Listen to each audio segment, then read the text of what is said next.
మనం చాలామంది ఏం చేస్తూ ఉంటాం, అవకాశాలు లేవు అని బాధపడుతూ ఉంటాం కదా. అవకాశాలు ఒకవేళ వెతుక్కోవాలంటే ఎలా ఎంటర్ అవ్వాలో తెలియక కూడా ఇబ్బంది పడుతూ ఉంటాం. మన టాలెంట్ని ఎలా బయటికి తీసుకురావాలి, ఎలా చూపించుకోవాలి, ఎవరన్నా ఏం చేస్తారు, ఎక్స్పీరియన్స్ ఏముంది అని అడుగుతారు. ఏ జాబ్కి వెళ్ళినా మనం అంతే కదా, ఫస్ట్ ఇంటర్వ్యూకి వెళ్ళినప్పుడు ఎక్స్పీరియన్స్ ఏముంది అని అడుగుతారు. ఎవరో ఒకళ్ళు అవకాశం ఇవ్వకుండా ఎక్స్పీరియన్స్ ఎక్కడి నుంచి వస్తుంది, రాదు కదా. అంటే మనం ఏం చేయాలి, మనం ఎన్ని ట్రైనింగ్లు అయినా ఏమైనా కూడా అవన్నీ లెక్కలోకి వేసుకోరు కదా, ఎక్స్పీరియన్సే అడుగుతారు. సో ఎవరన్నా ఇస్తే కదా ఎక్స్పీరియన్స్ వచ్చేది మనం అనుకుంటూ ఉంటాం, కానీ వాళ్ళు ఇవ్వరు, మనకి ఎక్స్పీరియన్స్ రాదు. సో ఈ ఇండస్ట్రీలో కూడా ఏమవుతుంది, ఏమైనా చేసావా ఇంతకుముందు అని అడిగితే ఏమీ చేయలేదు, కొత్తగా ఎంటర్ అవుతున్నాను అంటే కొంచెం ఇవ్వడానికి అటు ఇటు డౌట్ పడుతూ ఉంటారు. అంటే మన టాలెంట్ వాళ్ళకి తెలియదు కదా, మనలో చాలా టాలెంట్ ఉంటుంది. అది వాళ్ళకి తెలియపోవడం వల్ల ఇస్తే మళ్ళీ మనం ప్రాబ్లం ఫేస్ చేయాల్సి వస్తుందేమో, ఎక్కువ టేకులు తీసుకుంటే మనకు టైం వేస్ట్ అయిపోతుందేమో, ఎక్కువసేపు ఒక డైలాగ్ చెప్పలేకపోతే లేకపోతే యాక్టింగ్ చేయలేకపోతే మనకి మళ్ళీ మనం రోజంతా వేస్ట్ అయిపోతుంది కదా. అంతా డబ్బులు వేస్ట్, టైం వేస్ట్, అంతా వాళ్ళు ఇవ్వాల్సిన ఎపిసోడ్ ఇవ్వలేకపోతే అదొక కష్టం. ఒకవేళ ఇలాంటి వెబ్ సిరీస్లు ఇలాంటివి అయితే, సినిమా అయినా కూడా వేరే ఆర్టిస్టులు అందరికీ డిస్టర్బెన్స్, ఇలాంటి చాలా కారణాలు ఉంటాయి అన్నమాట. అందుకని మనం ఏం చేయాలంటే మన టాలెంట్ బయటికి తీసుకోవడానికి మనమే ఒక చిన్న ప్రయత్నం అనేది చేయాలి. అది ఎలా ఉందో ఇప్పుడు మీకు నేను చూపిస్తాను. చిన్న పిల్లలు వాళ్ళ టాలెంట్ని బయటికి తీసుకురావాలి, వాళ్ళు దేంట్లోకి ఎంటర్ అవ్వాలి అనుకుంటున్నారు అంటే ఇవేవో ఉంటాయి కదా, మన జబర్దస్త్ లాంటివి చిన్నపిల్లలు చేసే ప్రోగ్రామ్స్ ఏవో ఉన్నాయంటే నేను చూడలేదు, వాళ్ళు ఏదో చెప్పారు. అవి వాటిల్లోకి వెళ్ళడం కోసం వీళ్ళు చేసిన చిన్న ప్రయత్నం ఒకటి ఉంది. అంటే వాళ్ళ తెలివితేటలు చూడండి, అసలు మనమే చిన్నగా తీసుకుని మన టాలెంట్ బయటపెట్టి మనం తర్వాత సెలెక్ట్ అవుతామా లేదా తర్వాత సంగతి, అసలు మనమేంటో మనం చూపించుకోవడానికి మనం అక్కడ ఇచ్చిన ఆడిషన్ కాకుండా మనం కెమెరా ముందు అసలు ఉండగలమా లేదా, చేయగలమా లేదా అనేది తెలియడం కోసం ఈ చిన్నపిల్లలు చేసిన ప్రయత్నాన్ని చూసి మీరందరూ కూడా ఆదరించండి. ఇది చూసిన తర్వాత మీ అభిప్రాయం కింద కామెంట్ రూపంలో చెప్పడం మాత్రం మర్చిపోకండి. మీకు నచ్చితే కనుక లైక్ చేయండి, షేర్ చేయండి. ఫస్ట్ టైం అడుగుతున్నాను, సబ్స్క్రైబ్ చేసుకోండి నా ఛానల్ని. చూసి మీరు మీ అభిప్రాయాన్ని కింద కామెంట్ రూపంలో ఇవ్వండి. ఇలాంటి ప్రయత్నం మీరు కూడా చేసి మీరు అలాంటివి చూపించుకోవడానికి రెడీగా పెట్టుకోండి. Thank you. వచ్చేటప్పుడు చాక్లెట్స్, చిప్స్ ప్యాకెట్లు సరేనా? బాయ్. Okay bye. ఎక్కడ నా చిట్టి తల్లి?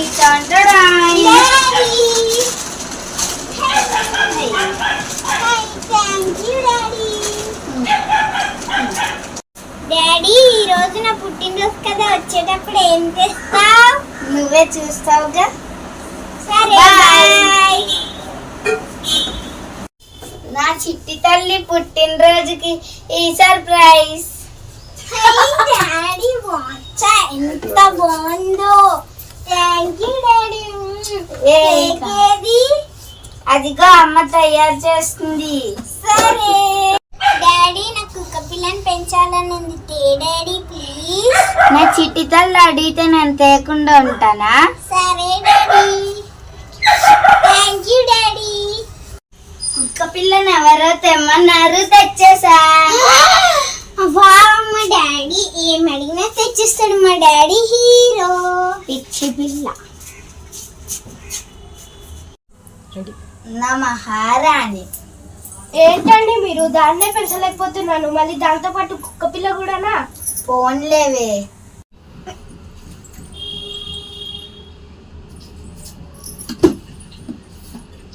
ఏవండి, ఏంటండి మీరు అదేం అడిగితే అది తెస్తున్నారు, అదేం చేయమంటే అది చేసేస్తున్నారు. దాని ఫ్యూచర్ తలుచుకుంటుంటే భయం వేస్తుందండి. నేనుండగా దానికి ఏమవుతుంది? డాడీ, డాడీ, రేపు నిన్ను బొమ్మలు ఎవరికని పెడతారు? పప్పలు ఎవరు లేవండి. డాడీ లేవండి, లేవండి, డాడీ లేవండి. అన్నం పెడితే డాడీ లేవండి. డాడీ,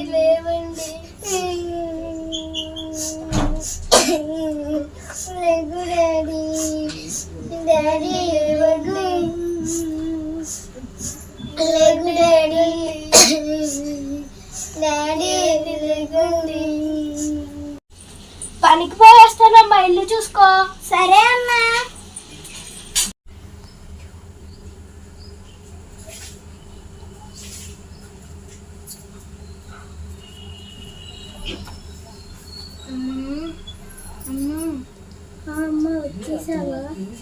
వచ్చేసామ్మా 10th క్లాస్ కదా.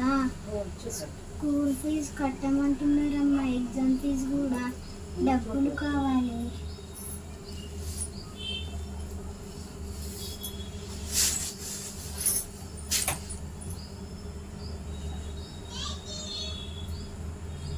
సర్లే చూద్దాంలే అమ్మా. సరే అమ్మా.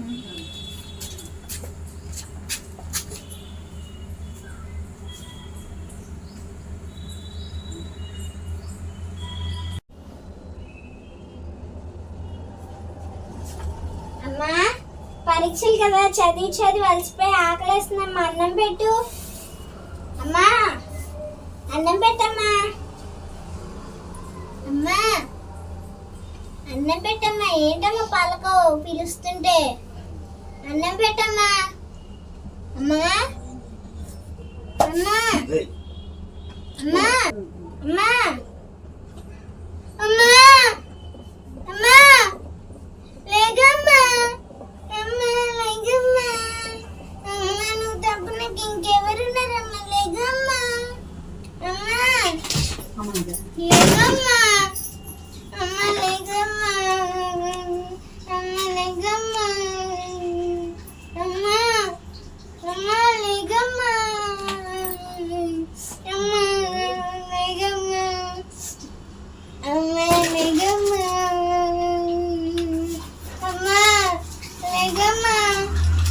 నువ్వు ఒక్కదాన్ని ఉన్నావు కదమ్మా, నాకు తోడుగా. లేగమ్మా. అమ్మా లేగమ్మా. అమ్మా అమ్మా అమ్మా లేగమ్మా. అమ్మా లేగమ్మా. అమ్మా అమ్మా లేగమ్మా. అమ్మా లేగమ్మా.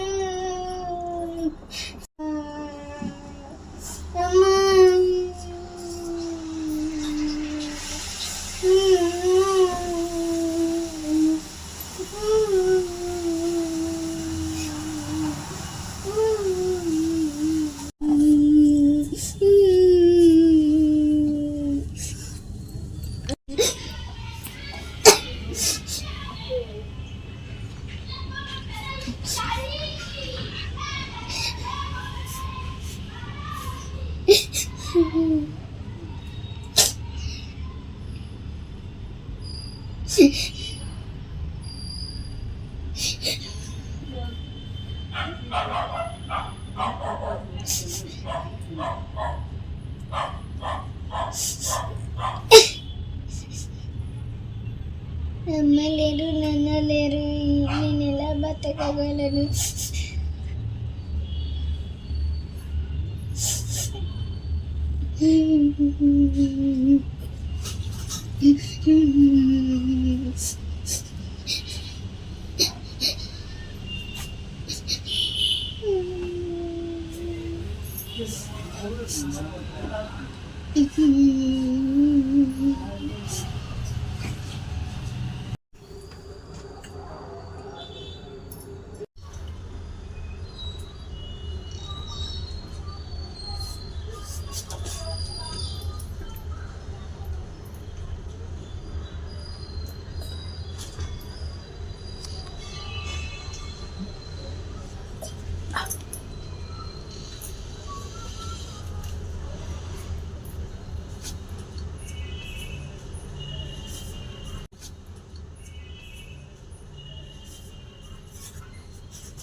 సంజన, సంజన, ఏయ్ ఏంటే ఇక్కడే ఉంది, ఏం పలకం? ఏం లేదక్క, కూర్చోండి. ఏమైంది? ఏం లేదక్క. ఏంటి అలా ఉన్నావు? చెప్పు, లేదులే అక్క. ఏం జరిగిందో చెప్పవే. బయట ఇంటర్వ్యూలకు వెళ్తుంటే జాబ్లకు వెళ్తుంటే అనాథనని రాబందుల్లో పీకు తింటున్నారు అక్క.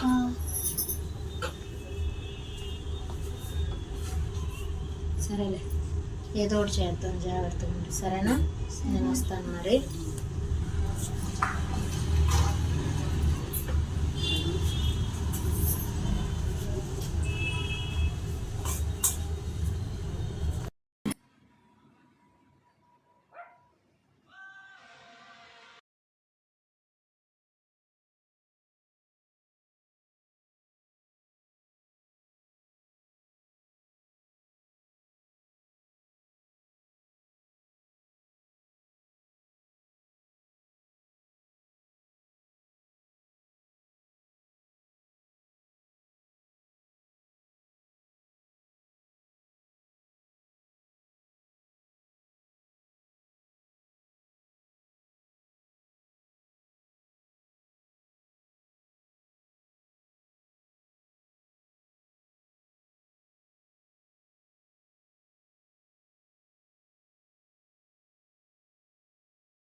ఏం చేస్తున్నావు సంజన?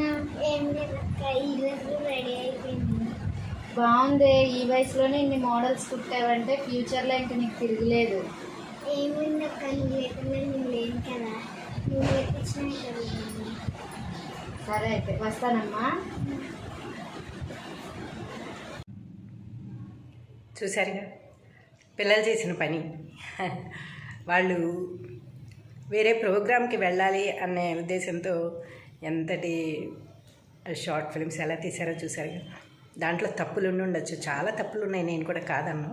కానీ ఆ తప్పులు ఎంచకుండా అందులో భావాన్ని అర్థం చేసుకోండి. అందులో 2 రకాల భావాలు కనపడ్డాయి నాకైతే, 2 మెసేజ్లు కనపడ్డాయి. అవి ఏమిటంటే, ఒకటి, చిన్నప్పటి నుంచి మనం చాలా గారాబం చేసేసి పిల్లల్ని పెంచుతూ ఉంటాం. వాళ్ళే ప్రపంచం అన్నట్టుగా, మనమే వాళ్ళకి ప్రపంచం అన్నట్టుగా మనం వాళ్ళకి భావన కలిగించి మనం పెంచుతూ ఉంటాం. తీరా చూసారుగా పరిస్థితులు ఎప్పుడు ఎలా తారుమారైపోతాయో ఎవ్వరికీ తెలియదు అనమాట. పరిస్థితులు తారుమారైపోయేసరికల్లా మనం లేకుండా వాళ్ళు బతకలేని పరిస్థితికి వచ్చేస్తారు. ఇందులో అయితే మాత్రం వాళ్ళు నిగ్రహంగా నిలబడి ఒక స్థాయికి రాగలిగారు. కానీ అందరూ అలా ఉండరు కదా. కాబట్టి పిల్లల్ని ఎక్కడ దండించాలో అక్కడ దండించాలి, ఎక్కడ ప్రేమించాలో అక్కడ ప్రేమించాలి. 2 విధాలుగానే ఉండాలి. కానీ పూర్తిగా గారాబం చేసేసి వాళ్ళని ఒకళ్ళ మీద పూర్తిగా డిపెండ్ అయిపోయేటట్టుగా వాళ్ళని పెంచకూడదు అనమాట. రెండోది ఏమిటంటే, ఎవరు లేకపోయినా, ఎవరున్నా ఎవరు లేకపోయినా మన కాళ్ళ మీద మనం నిలబడగలం. ఉద్యోగం లేనంత మాత్రాన, బయట ఎవరో ఏదో అన్నారన్నంత మాత్రాన సూసైడ్ చేసేసుకోవడం కానీ, లేకపోతే ఏ పని చేయలేను నేను ఇంకా అని నిస్సత్తువుగా ఉండిపోవడం కానీ అలా ఏమీ అవసరం లేదు. ఏదైనా చేసుకుని మనం బతకగలం. ఎవరైతే మనల్ని అవమానించారో వారే సన్మానించే స్థాయికి మనం ఎదిగి చూపించాలి. ఈ 2 భావాలు నాకైతే కనపడ్డాయి అందులో. మరి మీకేం కనపడ్డాయి? మీకు నచ్చిందా ఇంతకీ? మీకు కనుక ఇందులో భావం అర్థమయ్యి ఇది మీకు సరైనది అనిపిస్తే కనుక కింద కామెంట్స్ పెట్టండి. పిల్లల్ని ఎంకరేజ్ చేసినట్టు ఉంటుంది, వారికి వేరే దానికి వెళ్ళే అవకాశము వస్తుందన్నమాట. మీకు ఎవరైనా తెలిస్తే అవకాశాలు ఇప్పించే ఇది కూడా ఉంటుంది కదా. ఒక్కోసారి అవకాశాలు మీ దగ్గరికి కనుక వచ్చి కావాలి ఇలాంటి వాళ్ళు అనుకునేటట్టయితే మీరు చెప్పే స్థాయిలో ఉంటారు కనుక చెప్పినా చెప్తారేమో, చెప్పలేం కదా. కాబట్టి ఇది జాగ్రత్తగా చూసి మీ అభిప్రాయాన్ని నాకు తెలియజేస్తారని ఆశిస్తున్నాను. పిల్లల్ని ఆశీర్వదిస్తారుగా.